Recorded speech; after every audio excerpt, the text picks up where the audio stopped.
Welcome to Ready to Rise, episode 2.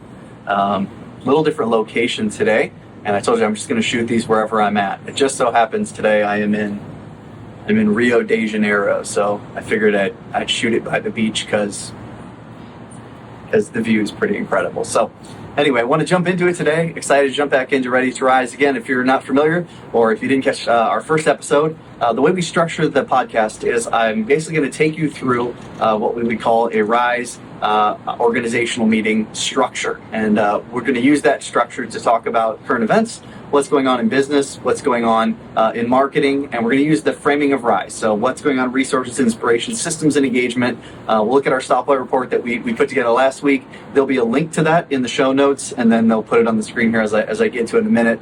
But use that to track along with us and see what's going on and see how things are happening and where things are going. So excited to jump back into episode 2. Thank you so much. Got some really great feedback from some friends and clients on episode 1 that it was a help. So hopefully these are a help to you as you're making decisions, as you're growing your business, and as you continue to rise.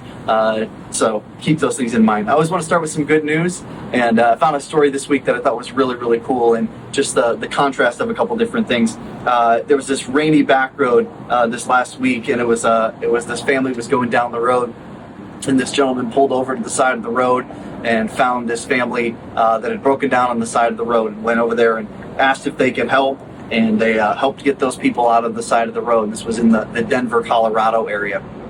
And they found out when they got over there that these folks actually were living in their car and they were homeless. And so they were able to help them, get them somewhere where they could be safe and where they could be clear for the night.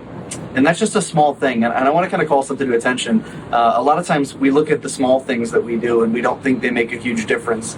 They don't make that big of an impact on the life of other people. And you say, well, there's so many problems in the world. Like, I can't help everybody, Brandon. So it just kind of, sometimes it leads us, at least me, a lot of times, just to give up and say, well, if I can't help everybody, I'm just going to kind of mail it in. They found the same week, also in Denver, Colorado, that homelessness was down 12.5% since 2023. That they started seeing the homelessness population come down 12.5%. Now, obviously, that one family was a very small part of that metric of helping them and getting them to a safe place and getting them off the side of the road. But we can start to see where, at scale, helping people can scale. If we all do it and we all do our part and we do the little things, all those little things compound into the big things. And so I will challenge you this week, just like that family did. If you see somebody who's in need, go ahead and go over there and help them. A lot of times we think of our own businesses and we think, Brand, I'm trying to do everything I can to grow my company and everything's got to be big and scalable and I got to do that. But what you find is a lot of times the short conversation with a team member who's hurting or is in need can be very, very impactful. So don't worry about doing everything. Do something this week. So hope that's a help to you. Stoplight. The stoplight again will be on the screen here in just a second. I want to make a kind of a contrast because we're coming up on the end of the second quarter here and some quarterly things that are taking place that we've seen so far. Inflation flipped from the yellow. Again, yellow is in range to red for the quarter. PCE jumped to 3.8% on energy stocks. Optimism is still below average. So we've been tracking that. Last week we started tracking that, just the delta between the economy growing and GDP going up and all those different things happening. But so the sentiment is still down, and that's tracking again this week. Sentiment's still down. What has moved? Inflation, again, as we mentioned, is up. Prices are reaccelerating. Costs are creeping up for a lot of people. The data says that you're not alone if you're seeing your prices go up. I think this is important to just call out really quick before we move off of it, the macro trend that's taking place where pricing is going up everywhere. And so, especially if you employ people, you're probably getting a lot more people who are antsy when it comes to compensation conversations with you, people who are trying to figure out how to make ends meet. If you have somebody right now who works for you and they work a side hustle, just understand that they're probably going to be putting in more hours at the side hustle if they drive for Uber or something like that to try to make up for this gap that's taking place where prices are up, revenues or income for people is stagnant or down. We need to just be mindful that those macro trends, while you say, I'm not, it doesn't affect me because I'm not in the, I'm not on the Fortune 500 or, I'm not on the stock market, it still affects you. And so just being mindful of your team that, hey, anything you can do to help ease that burden should speak well to your team, that you're acknowledging the macro trends that are taking place around them. GDP stable again at about 1.6, still top positive, still in a good place. But as we said last week, we want to see that about 2% is the trend that we've been on. We're below that right now. Hopefully all the stuff going on in the Middle East and the opening of the Strait of Hormuz and all of the things happening there should help with those things, but definitely something to keep our eye on. Costs are rising, confidence is falling, but winners in business don't freeze in these moments. These are the moments where you look and say, I'm going to find the opportunity. And if it's a little bit of short-term pain on me to make sure my team can get through these tough moments, we might want to go ahead and take a little bit of that short-term pain to get through that. Again, the dashboard is just to keep our eyes on these things. A lot of times there's so much information happening, and I find this in businesses. This is why we use a stoplight report in a business, is because you can't look at everything. Not every single thing is able to be looked at objectively. You have to kind of feel it. But what we can look at objectively is the high-level numbers that tell us where we should be spending our focus and our attention. And so that's what the stoplight report does in a business. That's what it's doing for us here as we look at it from a macro trend of society. It's just we should be looking at it and looking for a trend. What's taking place in the world that we should keep our eyes on, and just prices going up, confidence coming down, GDP holding about steady and stable, and hopefully some of these things loosening up in the world will help all of us on that.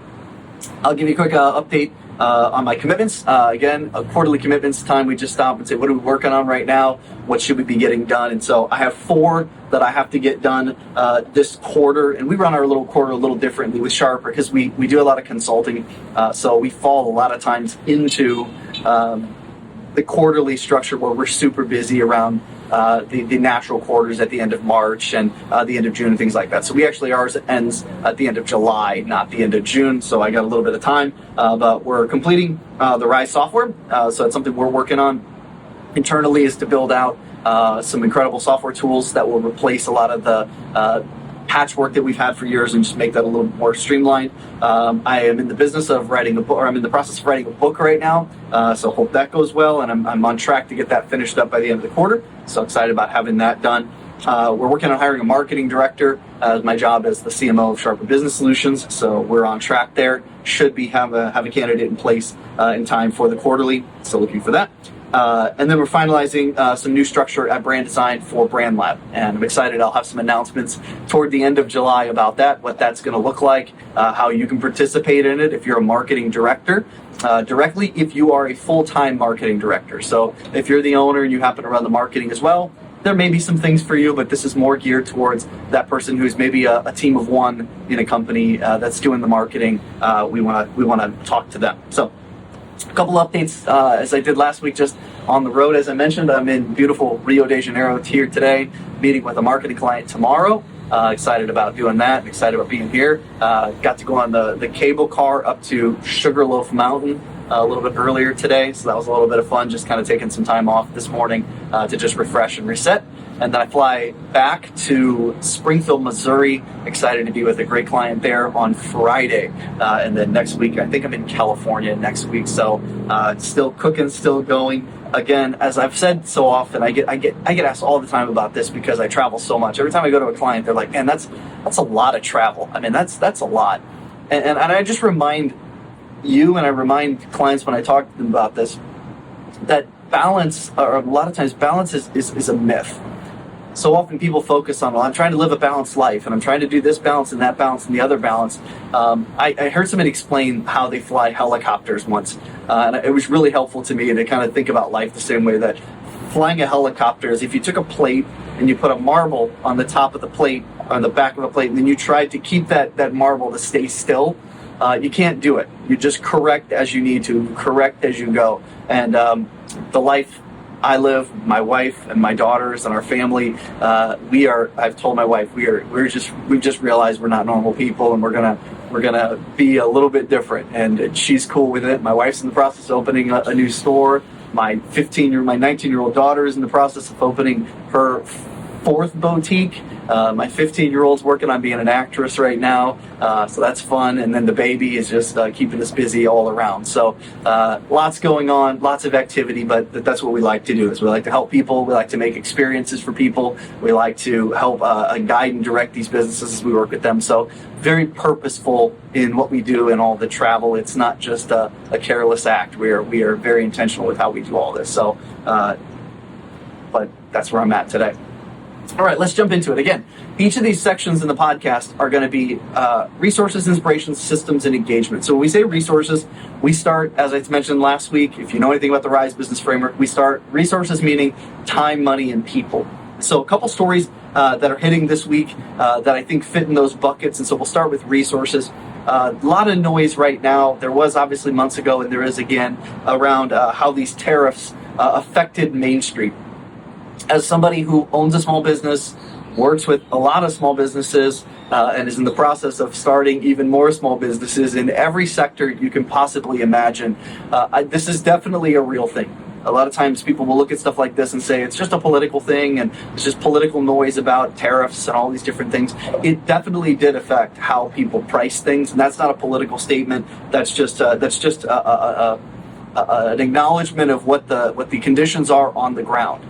That people did change how they price things. They did change their need to raise prices and their need to reduce staff in some cases to be able to offset for those different areas there. And a lot of times that's our first inclination, is to raise prices, which sometimes has to happen. I mean, I know in my business, we go through different iterations. We have to find that sweet spot between charging enough where people take it seriously and people are bought in, but not charging too much to where we cannot deliver the value for the price that we're charging for it. So I understand the tension. It's just a lot of times we immediately jump to, well, let's just raise our prices and that'll offset for something like tariffs. And you just understand you do lose a little bit of competitive advantage when that's your only response. Sometimes the response needs to be, hey, maybe we take a step back and figure out how we can reduce our expenses internally. And say, Brandon, I've already done it. I promise you, as somebody who looks at P&Ls every day, there is expenses in there that can be cut, and you might have to go looking for them, but they're there. It might look something more sophisticated. Like, for example, I work with a team, and he really needed to get his prices down. His team was pretty financially secure as individuals, and he went back to them and said, hey, look, guys, how about if I give you profit sharing in exchange for a bit of a reduction in your salaries? Now, that's not going to work with everybody, and not everybody should do that. Don't just take that idea and run with it. But in some situations where it's a short-term squeeze and you see the long-term upside, you see companies, for example, SpaceX IPO'd this week, and you found people who were multi-millionaires now who were the janitors at SpaceX. What did SpaceX do? They said, hey, look, we're going to pay you well, we're going to take care of you, but maybe we could have paid you more, but instead we're going to give you stock options. There's a great book I was referring to years ago called The Great Game of Business that talks about setting up some really, really nice, strategic, specific, well-structured ESOP structures where you're not giving employees ownership, but you are giving them an opportunity to make money as the business makes money. So as you look at these tariff things or you hear that in the news, don't just immediately jump to, let's raise prices and that'll just solve everything. Or let's just try to get more out of every single transaction and that'll solve everything. Think efficiencies first, because remember, if your competitor just keeps raising their prices, or if you're buying houses and they keep reducing their offers, you're going to win more if you can be efficient with more. And so be mindful of that. Next, capital gets cheaper for the first time since 2022. With the Fed holding SBA rate loans at their lowest since 2022, all of a sudden there is cheaper money on the streets, which is really, really great news for small businesses. I am finding this very specifically as I talk to a lot of teams right now. I've been to a couple of events lately, and I'll just tell you, just from my perspective, more people talking about lending money than ever before. I was at two completely different events recently, and I was one group, and they had four guys on stage from lending companies, basically just saying, hey, please, whatever you got going on, come talk to us. We've got good money, we got cheap money right now. Please come talk to us. I was at another event, completely different industry, completely different lenders, completely different, and they stood up there and said, hey, please come talk to us. We've got more options than we've ever had before. So if you're looking for a way to raise capital, there is money on the streets. There's money available to you. Even with all of these public companies IPOing, there's a concern that's going to suck a lot of capital out of the space. I see where that's going to happen, but I also see where there's plenty of other money available. If you're looking to raise capital, if you're a business and you need small business capital, again, always remember though, you have to think about that money as Kevin O'Leary likes to look at it, as soldiers who go out to war and bring back money. I've seen the mistake made so often where somebody will go and they'll take a line of credit or they'll take extra money and they'll squander it. Be careful with this. This money should make you money, and if it can't make you money, you should not be going to get those loans. And so be looking at those things careful. Borrow to scale what works. Borrow to scale what actually is working today. Don't borrow to speculate. Borrow with what works right now. So keep that in mind. All right, let's talk about inspiration. So that's resources. Let's jump into our issues list on inspiration, and let's see what's going on in the world right now. AI layoff obviously is hitting. There's a lot of people who are scared about this. There's a lot of noise about AI layoffs. Just this week, Meta, Microsoft announced 20,000 combined job cuts. They immediately blamed it on AI. I just listened to another gentleman speak recently. He came out with one of the larger companies, and he was saying, we just had all these layoffs, and it's all AI driven.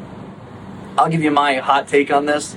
I don't think any of it's AI driven. I think it's a lot of saber rattling around people who are already needing to reduce their teams, people who are already bloated in staff, cutting back. Just remember, if you're running a small business right now, or a mid-sized business, or a large business that's not Amazon or Meta, you shouldn't be looking at their decisions as a way to make your own decisions. Remember, for those companies, that they have very clear quarterly earnings reports, and they have very clear growth paths that they're going on, and their hiring practices are a very different animal than what the average small business deals with. And you should not look at things through the same lens they look at them. However, remember, I say this all the time, I feel like I say it every day of my life, I feel like a broken record, I say it so much, which is there's a huge gap between perception and reality. And even if right now you haven't laid off one person, and even if you haven't fired anybody, and even if your team has actually got bigger than it has been in the past, the perception of the people that work in your business is that this is a real thing. It is truly going to affect them and their job. And I would just encourage you that, especially if you have great company culture, I would encourage you to have conversations with your team and say, hey, look, just want to take this concern out of your mind. Wherever AI goes, we will pivot and we will grow as a business, and there is a home for you here. And just remind your team that as long as they are willing to learn and grow with you, and they're willing to buy into where you're going and how you're going to get there, that you will pivot and make the money and grow the company for them to have future opportunities. They need to be prepared for the fact that their job today is probably not going to look like their job 2 years from now. They need to be prepared for the fact that if they're resistant to change, they're resistant to learn new things, they're probably going to struggle a little bit in the short term. But if they feel safe and they feel confident, they'll have a power and ability that other people in the market just don't have right now. If you work at a large company, you are probably on the job boards looking for something more stable because you don't know what your company's going to do with AI. Communicate. Let your team know, no matter what size you're at today, that, hey, look, wherever AI goes, I'm going to grow, I'm going to iterate, I'm going to innovate as a leader, and there will be a home for you. We're going to take good care of you. And so keep those things in mind. So remove the fear. And the only way, as my business partner Gary Harper says all the time, the only way to replace fear is with knowledge.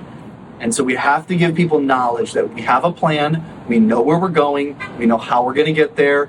AI is going to help you in your job, not hurt you, but make you feel safe. Next story. Purpose and profit are rising together. 2026 Culture Research report just came out again, showing the exact same thing that we've known for years and years and years, that companies that lead with purpose outperform companies that do not by a wide margin. Trust and business performance rise together. So if we are going to actually grow our companies, we have to lead with culture, with purpose, with vision. Let me give you something very actionable that you can go do this week. Every day I do quarterly planning sessions. I'll do one tomorrow, I'll do one Friday, I'll do 5 of them next week. That's what I do. I go do quarterly planning sessions with teams so that they can map out, where are we today, what are we on track for, where are we going. The time that the most owners feel, it just might be my perception again, it's just my perception. Most owners feel the most, not uncomfortable, but the most awkward's not even the right word, the most like unsettled probably in the meeting is when we talk long-term vision. So every meeting I do, I say, hey, look, what's the business look like in 2031? What's our purpose? Where are we going? So before I ever let them talk about what's the next 90 days look like, what the next year looks like, where are we going long-term vision? And a lot of times that can start a little uncomfortable because most of them are still active in the business and they're still working. They got their head down doing the thing. It's being careful that while we have our head down, that we are actually also looking long-term. It's literally scheduling time in your week to say, I'm just going to be the visionary for an hour. I'm not going to worry about the problems of today. I'm going to vision for tomorrow. And by the time we get done with that exercise in a quarterly meeting where we look at the long-term vision, we look at the 5-year plan, we look at where we're headed, how we're going to get there, it's incredible to watch the owner, the leader, the CEO, all of a sudden they're re-energized by the time of it, where they came in with a little bit of trepidation, they're excited now. And where the team who came in unclear even as to where we were going, even though we talked about it 90 days ago, even unclear, all of a sudden, now they all get it. And why that's so important is in a quarterly meeting, that's about an 8-hour meeting, it's important that we start with that purpose, because everything we're about to talk about is problems, more work for a lot of people, challenges, metrics that are on or off, and a lot of difficult conversations. If we don't start with the purpose, we lose track very quickly with what we're doing here and why we're doing it. So I just encourage you this week, man, go have some one-on-one conversations with people on your team. Not about their numbers, not about issues, not about problems, not about quarterly commitments. Just say, hey, what are you trying to get out of this job? Where are you going in your life? What are you trying to do? Awesome. I just want to remind you that this is what we're here to do as a company, and this is what we're trying to accomplish and what we're trying to get, and that our goals are in alignment with each other. And I want to see you succeed. And the way we succeed is by reaching our long-term vision. And just be careful, okay? You say something like that, just don't finish with, but I need you to go do this today. Just leave it there. Just leave it with, I just want to make sure I'm clear with you and you're clear with me, what you're trying to get out of this and where we're going. I find so often that people, even in your company, that are, what you would look at is just the down the row on the org chart.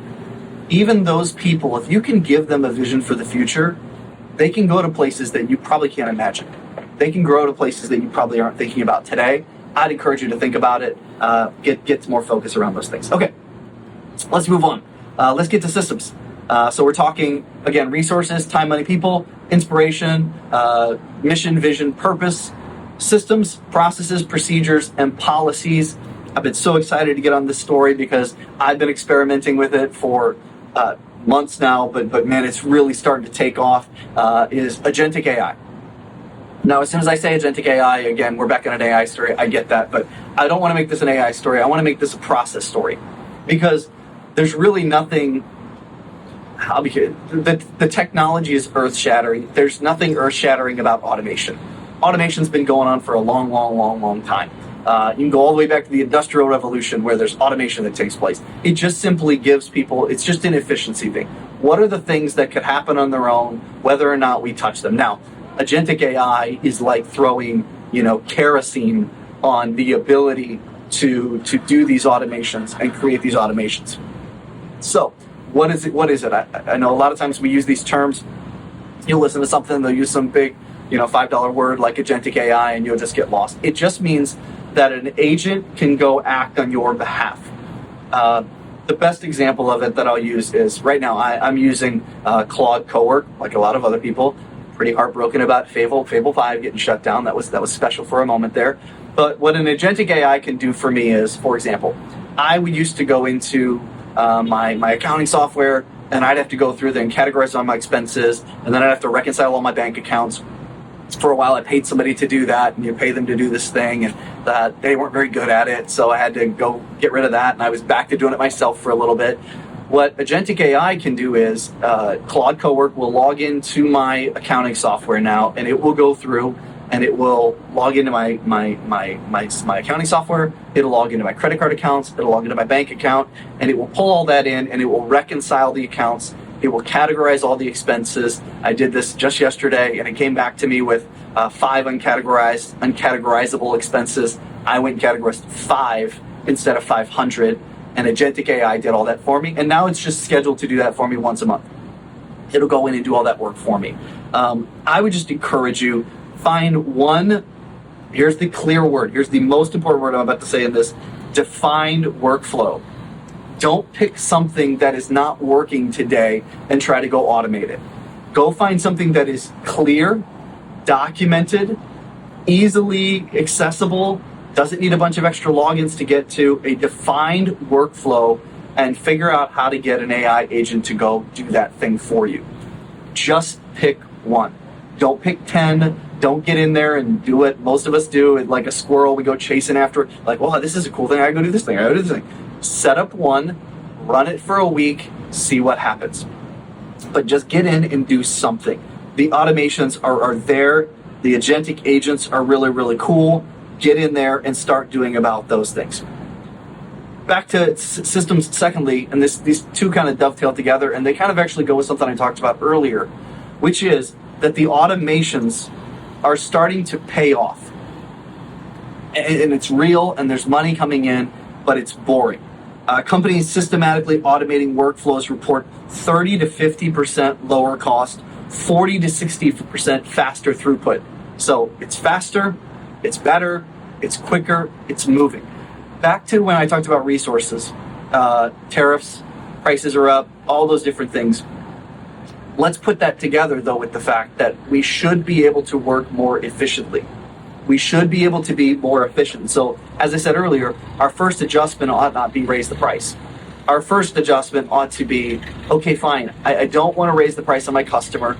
I don't want to reduce what I'm paying my staff. How do those two things work together? And the answer is automation, systematically going in and saying, where are the opportunities at where instead of saying to my finance director, hey, look, I need you to go sit here for the next 20 hours, whatever it takes, and categorize all the expenses, and I need you to go in and reconcile all the bank accounts. Instead of doing that, say to that finance director, hey, look, I've automated that. I need you to go look at all of our, let's say you have a rental portfolio, all of our rental portfolio, and make sure we're on market rents. And I need you to go through and I need you to find us, as we talked about earlier, some private capital. So I need you to do the job of going out and finding where we would get that capital from, what lenders we would work with, how the whole process would work, because that still requires a human being. Somebody's still got to go do that thing. This stuff somebody doesn't have to go do. The agents will do it for you. So how do we make sure that we don't raise the price on our customers, reduce payroll and salaries, still pay people a good wage, still not kill our customer with price? And the answer is automation. Use the automations. They're there. It's working. Everybody wants highlight reel AI use cases where it's some really cool, the agent did this miraculous thing for me, and that's all well and good, and I play with all that stuff. It's a lot of fun. That should not be your focus. Your focus could be, how does it get rid of the boring work? How does it get rid of the stuff that nobody wants to be doing anyway, but now they can be doing it? So be focused on that. Okay. My favorite segment of the show, as you said yesterday, or last time. Engagement. So when we say engagement, again, resources, time, money, people, inspiration, core values, company culture, vision for the future, systems, process, procedures, policies. Let's talk engagement, branding, marketing, advertising, sales. Getting found, first story, has changed in AI. Where people find you used to be a very, it's a game that's changed over time. Before somebody tells you, oh my goodness, AI search, everything's changing, just remember, I'm not that old. I try to tell my kids that all the time. I'm not that old. I remember there used to be this thing called a phone book, and you'd have to open the phone book. I remember driving around with an atlas under my seat because you had to pull out the atlas because there was no GPS, there was no TomTom. You had to just go figure it out on your own. We're not in that place anymore. All the tools and the technology now, then it shifted from phone books. I remember there used to be this paper you could buy at a gas station, which would be basically what Facebook Marketplace is now. But there's a step in between there called Craigslist. All of this has changed how people find your business. It used to be billboard on the side of the road. That's how people find you. Word of mouth, phone book. That was about it. That all changed. Google has made billions, if not trillions of dollars at this point, selling search, PPC, SEO search. There's whole companies and firms that have made their living off of cheating the Google algorithm. They hate it when you use the word cheating, but using the Google algorithm to their advantage to make sure that a business ranks higher up. That is changing yet again. This is a phone book to internet change. It's that dramatic. So what it means is, instead of saying my customer is now Joe Smith that lives at 123 Main Street, Joe is no longer your primary customer. Your primary customer is Claude. Your primary customer is ChatGPT. Your primary customer is Gemini.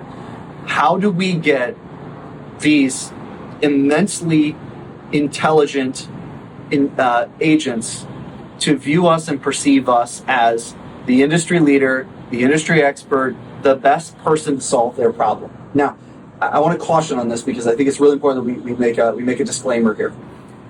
That is not a you should go shift your entire marketing budget today thing, and I'm not just saying that because I have a marketing agency. There is still really, really good lead quality coming out of PPC. We run several campaigns for people. They're getting some great results out of PPC. There's still good money in meta leads. There's still good opportunities in a lot of different places. I have clients who still cold call, and they do a great job. We work with several companies that do cold calling. It still works. So don't just throw out the baby with the bathwater and say, well, Brandon said I need to go convince Claude that I'm the expert, so I'm going to go do that. That's not what I'm saying here. You should still do the things that you need to do to get leads today, while simultaneously making sure that the algorithm that is going on, or the AI that is running in the background, views you as an industry expert and an authority. How do you do that? I'll tell you this, it's very similar to the same way you get a normal human being to see you as the industry expert or the authority. You do things like I'm doing here. You create content. You do things like making sure that you're constantly posting good quality content on the internet. You are putting out articles and blogs and things that aren't just AI, that aren't just generative, but are actually information from you that somebody else wouldn't have. One of the most valuable assets that is going to happen over the next 2 years is going to be private data that you know that somebody else doesn't know, that the internet doesn't know. The thing that you have knowledge about that is unique to you. And the more that you can show an agent that you have a perspective, you have views, you have information, you have data that it doesn't have, the more it's going to start saying, okay, I keep getting this information from this person. He obviously knows something about something. Let's make sure that more people see that, so that I, as the AI, am always getting the best answer. So be found. The point of view you should take from it is the front door is moving. And we need to make sure that when the front door for the customer moves, we move with it. Don't be resistant here, okay? I'm just going to warn you ahead of time. This is like the guy who was still buying his ads in the phone book, okay? It's moved. It's moving. Don't be resistant. It's going to happen. This isn't I'm going to fight the last battle and I'm going to do my marketing the way I've always done my marketing. I will be confident, honest here, you will lose that battle. It is going to change, and if you are not willing to change with it, you are in trouble. I've talked to several people who own ad agencies, and I've told them, and they know well, as a coach, I've told them, you need to figure out what you're going to do next, because this is going to change, and if we don't change with it, you will be the person who's still stuck in 2025, when in 2026, 27, it looks completely different. So keep that in mind. Next one's kind of a fun one. I thought that was a cool story for marketing. It's a really good example. Again, these two kind of dovetail together, which I really love. Cannes, which is like a lot of people know for the film festival, but they also do a big marketing festival, and you can win what they call a golden pencil in marketing. It's a very prestigious award. Two of the winners were kind of interesting, kind of fun. I thought they were cool stories. So IKEA won at Cannes in 2026 this year for an April Fool's campaign they ran. Man, I've seen some just bananas April Fool's campaigns that have crushed. So if you have a business, April Fool's is a great time to run a campaign. It's a great time to get eyeballs. What IKEA did is they advertised that they were selling a meatball popsicle. It literally looked like a popsicle, but it was one of their famous Swedish meatballs that they've sold billions of. But it was this popsicle meatball. And it was so popular, it did so well that they actually ended up putting it on the menu. That's when you know you did really good at advertising, is when something is just out there, but it does a really good job. It catches eyeballs. There's some great books in marketing that you can go to that look about this. There's one called Made to Stick. Highly recommend trying to create ideas that are sticky. Another one, I think I might have mentioned it last week, so forgive me if I did. The Purple Cow by Seth Godin is a great book. Find Your Yellow Tuxedo by Jesse Cole, who owns the Savannah Bananas. Just something that pattern interrupts people is so cool. So I loved your meatball popsicle campaign. The other one that was really cool is Vaseline made a campaign called Vaseline Verified. And what they did was they went online and they found all the what used to be called like an old wives' tale, or like the internet hacks for things you could use Vaseline for. And they did a whole campaign of this one is a good idea and this one's a bad idea. Vaseline should be used for this, it's okay. This one over here, not such a good idea. And it went really viral. It was really cool to see. Go online and watch some of those videos. They are hilarious of how they said this thing is verified and this one's not. Go back and check some of those things out. It's really cool. Clarity travels, cleverness sits on the shelf. So while you look at things and say, those are fun, those are cool, those are neat ideas, remember that the cleverness of them was not lost in the clarity as to what the product is. A lot of times, one of my favorite commercials you'll ever watch is for Bell's. I think it's a whiskey. I'm not into whiskey, but like Bell's commercial is really great. If you go watch it, it's like a commercial. I've shown that thing thousands of times, I feel like. And usually there's like somebody crying in the room because it's so moving. But as soon as that commercial's over, unless you're really paying attention, you wouldn't have known that it was for Bell's. You would have thought it was just a really nice commercial. Duracell batteries. Duracell did some incredible commercials years ago that were just so moving and so impactful. Johnson & Johnson did some Olympic campaigns, just beautiful, incredible campaigns. So beautiful, though, that the cleverness of them overrode the clarity of what they were actually trying to sell. And just be careful with this when you're doing your marketing, that make sure that if you run a clever campaign, that it actually turns into revenue, or that it actually turns into the attention you wanted, not the wrong kind of attention. There's a huge difference, and there's an old adage that says, all eyeballs are good eyeballs. All attention is good attention. There's no such thing as bad attention. There is such a thing as bad attention. There is such a thing as being so clever that the customer loses sight of what you're even trying to say. So be clear. Here's the product. Here's the service. Don't let it replace that. Really cool stuff there. And there's some really fun stories there. Just to close it out, a few things. Again, costs up, confidence down. Be mindful of what's going on in the economy right now. Keep your eyes up for what's going on. Drive with purpose this week. Make sure that you have some conversations with people that ensure them that, hey, no matter what happens in this world, I'm on your team and you're on mine, and we're going to take care of each other. And if there's anybody in your organization, I'll finish with this, I think this is so important. If there's anybody in your organization that you would feel uncomfortable having that conversation with and saying, I'm on your team and you're on mine, I'm not saying that you shouldn't have people in your company that maybe you're not completely bought into them and they're not completely bought into you. Maybe they're doing the work, and so you're okay with that. But if there's somebody in a key position in your business and you wouldn't feel comfortable looking at them and saying, hey, look, man, the world's going to change around us, but we're going to work together through this thing, I would challenge you on that. And just make sure that you're being the leader they need you to be, and that you're providing clear vision for them. Because if you're not, they can't see a future with you. man, that affects work. That affects their efficiency. And more importantly, it just affects the fun of what you're doing. I was with a team recently. We looked at a candidate and an employee, and they looked at all the data, said this was a great hire. I mean, the predictive index score looked great. The resume was super impressive. Everything looked awesome. And they were about to hire the guy, and it was right for their quarterly. So they said, let's wait till the quarterly meeting, then we'll decide to make the hire. And we get in there, and I mean, everybody was kind of being a little quiet about it, but there's everything looks good. He's a good guy. Everything looks great. And I could feel that it was not great. And finally, I was just like, guys, what's the problem here? Like, we should all be incredibly excited about bringing this person on the team. What's going on? And finally, somebody spoke up and they said, I don't know, man. I just don't see myself. And this is a key statement. I don't see myself spending 8 hours a day with that person. And I was like, feels like maybe we've made a decision here. Make sure you have people on your team that you want to spend your life with, that you want to work with, that you want to be around them. And if they're not that, and maybe they're going through a tough season, that's okay.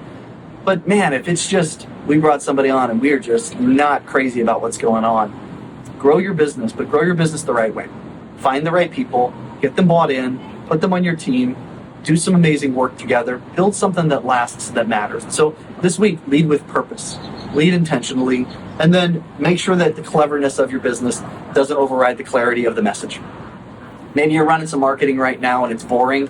Be more clever. Have a little more fun. Maybe you're doing stuff right now and it looks like a lot of fun, but you're really not sure that it's helping the business.